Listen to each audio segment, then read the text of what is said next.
Welcome back.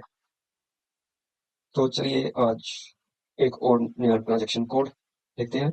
Document यह है reset cleared items. बाकी जो हमारे ट्रांजैक्शन कोड है वो हमने ऑलरेडी क्लियर कंप्लीट कर लिए हैं। तो नेक्स्ट जो है रीसेट क्लियर्ड आइटम्स, क्या मतलब होगा इसका? देखिए, जो क्लियर हो चुकी आइटम्स हैं उनको दोबारा से रीसेट करना, यानी कि उनको दोबारा से उनके ओपन स्टेटस पे लेके आना। तो ये कब जरूरत पड़ती है? तो यह जरूरत पड़ती है जब हमने गलती से कोई भी आइटम को क्लियर कर दिया किसी दूसरे अमाउंट से, यानी कि रॉन्गली हमने एक आइटम को क्लियर कर दिया। एक मान लीजिए कोई प्रोविजन क्रिएट की गई थी, लेकिन उसकी पेमेंट हमने कर डाली, और पेमेंट कर डाली हो तो उसको क्लियर कर दिया वो प्रोविजन के अगेंस्ट। लेकिन बाद में हमें पता चला कि ये अमाउंट वो अमाउंट नहीं था, क्लियर प्रोविजन के जो प्रोविजन क्रिएट कर रखा था वो अमाउंट नहीं था। ये जो था कोई डिफरेंट अमाउंट था। रॉन्गली हमने इस जो हमारी प्रोविजन क्रिएट कर रखी थी उसके अगेंस्ट क्लियर कर दिया। This is just an example. तो उस केस में हमें क्या करना है? तो हमें वो जो आइटम है रीसेट कर देनी है।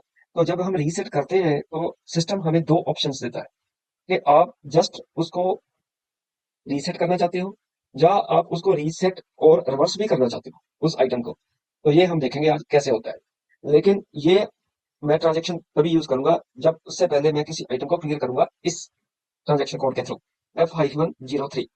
तो आपको याद होगा कि हमने एक सिनारियो में ये प्रोविजन क्रिएट कर दी थी कि जैसे फॉर एग्जांपल ऑफिस रेंट है। दो एग्जांपल हमने देखी थी। देखिए, एक तो एग्जांपल ये थी कि फिक्स्ड इलेक्ट्रिसिटी एक्सपेंसेस की, जो हमने प्रीवियस वीडियो में देखी थी। 10,000 प्लस जीएसटी हमने अपना एक क्रिएट किया था। एक डॉक्यूमेंट एक प्रोविजन क्रिएट की थी और उसकी ये जनरल एंट्री थी ये। तो इसमें हमने इलेक्ट्रिसिटी एक्सपेंसेस को डेबिट करके इनपुट टैक्स को डेबिट किया और प्रोविजंस को क्रेडिट किया, यानी कि 89,000 जो हमारा अकाउंट है इसमें वो प्रोविजंस का अमाउंट था। तो अभी जो अमाउंट हमने प्रोविजन क्रिएट की at the end of the month, तो वो प्रोविजन तो इसलिए क्रिएट की गई थी क्योंकि वो जो पर्टिकुलर एक्सपेंस था हमारी प्रॉफिटेबिलिटी को इफेक्ट करता था। इसलिए वो प्रोविजन क्रिएट कर दी गई क्योंकि वो अमाउंट ड्यू हो चुका था पे करने के लिए। तो एक्चुअल जो अमाउंट वो पे किया गया वो नेक्स्ट मंथ में पे किया गया। तो वो जब अमाउंट पे किया जाता है तो हम कैसे एंट्री करते हैं? तो पहले इससे पहले कि मैं अमाउंट पेमेंट का दिखाऊं, तो ये देखिए 89,000 FBL3N में मैंने ये अमाउंट रन की। तो आप यहाँ पे देखेंगे कि एक 11,000 का मंथली फिक्स्ड इलेक्ट्रिसिटी एक्सपेंसेस का एक प्रोविजन क्रिएट कर रखा है, और एक मंथली फिक्स्ड रेंटल एक्सपेंसेस का प्रोविजन क्रिएट कर रखा है। तो हमने दो प्रोविजन क्रिएट किए थे 89,000 अकाउंट में। तो अभी क्या करेंगे हम इसमें से एक, क्योंकि ये 31 ऑफ जुलाई 2025 को क्रिएट किया गया था, तो हम इसमें से एक जो प्रोविजन है उसकी पेमेंट करेंगे और उसको क्लियर करेंगे इस आइटम को। फिर उसके बाद हम देखेंगे इसको रीसेट करके कि क्या इफेक्ट आता है। तो चलिए मैं इस ट्रांजेक्शन कोड के थ्रू पहले इस आइटम को क्लियर करता हूँ। अकाउंट है हमारा 89,000।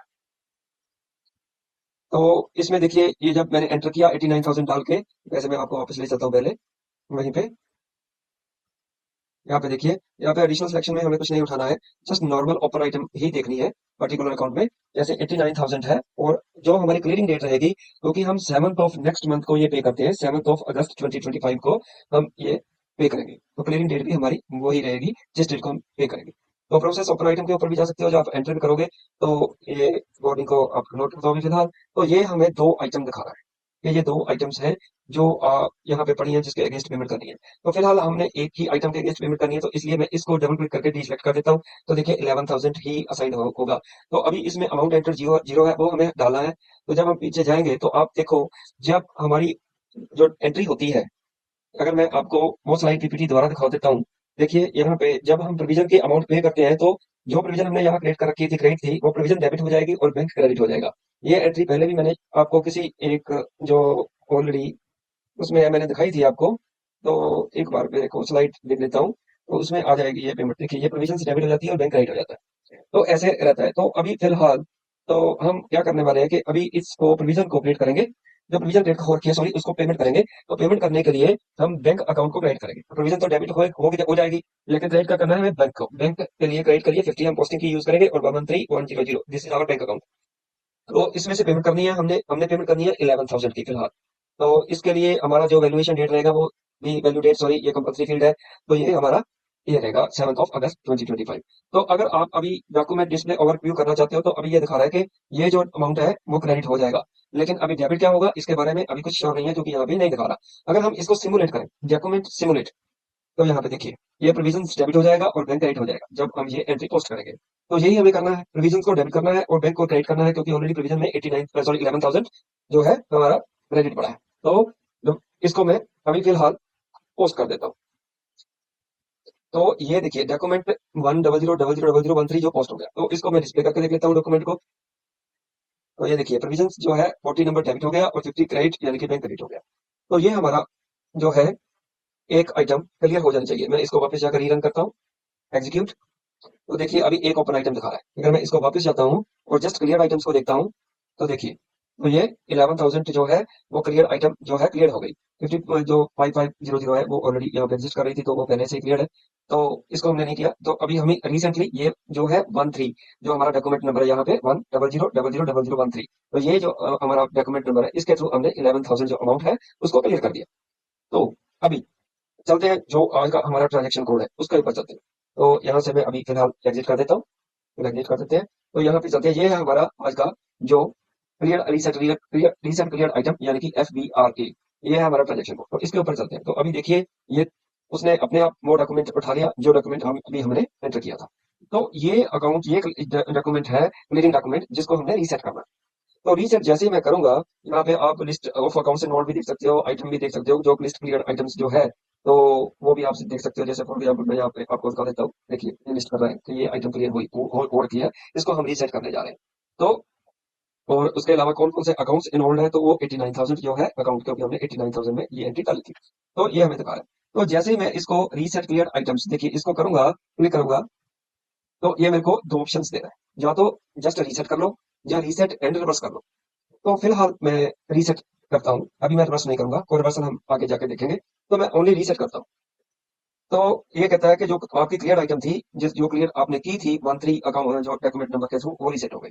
तो देखिए चलते हैं दोबारा से इसको FBL3 1 को हम एग्जीक्यूट करके देखते हैं, FBL3 सॉरी, इसको एग्जीक्यूट करते हैं। तो देखिए तो अभी आपके यहाँ पे क्लियर आइटम जो यहाँ पे सेलेक्ट कर रखी थी वो खत्म हो गई। ओपन आइटम को मैं वापस से सेलेक्ट कर लेता हूँ। तो अभी देखिए ये देखिए अभी ये सभी ओपन आइटम दिखा रहा है। तो जो 11,000 जो 13 के थ्रू हमने जो 11 जो डॉक्यूमेंट नंबर है उसको हमने क्लियर किया था 13 के थ्रू, तो ये दोनों भी इनका स्टेटस ओपन हो गया, इसका भी स्टेटस ओपन हो गया, इसका भी स्टेटस ओपन हो गया। जो ये आइटम है 22,000 का, इसका हमने कुछ नहीं किया, तो ये तो ऑलरेडी ओपन थी, तो इसका हमें कुछ नहीं करना। अभी क्वेश्चन ये है कि ये हमारी आइटम कैसे रीओपन हो जाती है, कि ये क्लियर आइटम है वो रीसेट कैसे हो जाती है। तो अभी मान लीजिए मैं कहता हूँ कि ये जो आइटम थी मेरे से गलती से ये जो है रीसेट हो गई, क्या जो सॉरी इसको क्लियर आइटम ही थी, ये करेक्ट आइटम थी और रॉन्गली मैंने रीसेट कर दिया। तो अभी इस क्वेश्चन ये है कि अगर ये रीसेट हो गई तो अभी पॉसिबिलिटी है इसको दोबारा से इसका स्टेटस क्लियर जो हो जाए। तो देख लेते हैं, ट्राई करके देखते हैं। चलिए इसके ऊपर F-03 के थ्रू कोशिश करके देखते हैं कि जो हमने आइटम गलती से रीसेट कर दी, क्या वो दोबारा उसका क्लियर स्टेटस में जा सकती है। Let's let's see. F-03 को उठाते हैं, अकाउंट नंबर 89,000 और हम इसको क्लियरिंग डेट इसकी 0708। तो देखे प्रोसेस ओपन आइटम, तो मेरे को ये दो आइटम दिखा रहा है, तो इसको तो मैं हटा ही देता हूँ। तो मेरे को ये दो आइटम है, एक माइनस है, एक यानी कि क्रेडिट है और एक डेबिट है, तो ये ब्लू कलर में आपको दिखाई दे रही होंगी। तो मैं इन दोनों को आपस में क्लियर करना चाहता हूँ, क्योंकि अभी मेरे को अमाउंट तो कोई डालना नहीं, क्योंकि ऑलरेडी अमाउंट डाला हुआ है, 11,000 माइनस हो चुका है और 11,000 प्लस भी हो चुका है, यानी कि ये डेबिट और ये क्रेडिट आइटम तो है यहाँ पे। अभी मेरे को कुछ भी यहाँ पे डालना नहीं है। अगर मैं इसको डॉक्यूमेंट ओवरव्यू करके देखता हूँ तो ये यहाँ मेरे को जीरो दिखा रहा है, कुछ नहीं दिखा रहा है इसमें। तो अगर इनके लिस्ट में इसको पोस्ट कर देता हूँ, लेट्स सी, लेट्स ट्राई। तो इसको पोस्ट कर देता हूँ, तो डॉक्यूमेंट नंबर 14 क्रिएट हो गया। अगर मैं इस डॉक्यूमेंट को डिस्प्ले करके देखता हूँ तो इसमें कुछ नहीं दिखा रहा मेरे को। लेकिन क्वेश्चन मेरा ये नहीं है, क्वेश्चन क्योंकि मेरे को तो कुछ डालना ही नहीं था, ऑलरेडी 11,000 प्लस 11,000 माइनस था, तो मेरे को क्लियर आइटम में वापस जाके देखना है कि क्या स्टेटस है। देखिए क्लियर हो गया। तो 11,000 जो हमारा ये आइटम था इसका वापस स्टेटस क्लियर हो गया। तो इसका मतलब है अगर आप रीसेट कर देते हो अगर कोई आइटम को जो क्लियर थी और एक्सीडेंटली या रॉन्गली, तो आप इन दैट केस उसको दोबारा रीस्टेटस उसका स्टेटस क्लियर आइटम में लेके जा सकते हो। ये भी पॉसिबिलिटी सिस्टम हमें देता है, प्रोवाइड करता है। तो ये है हमारा रीसेट एंड क्लियर आइटम का जो ट्रांजेक्शन कोड। तो this is all for today, thanks very much.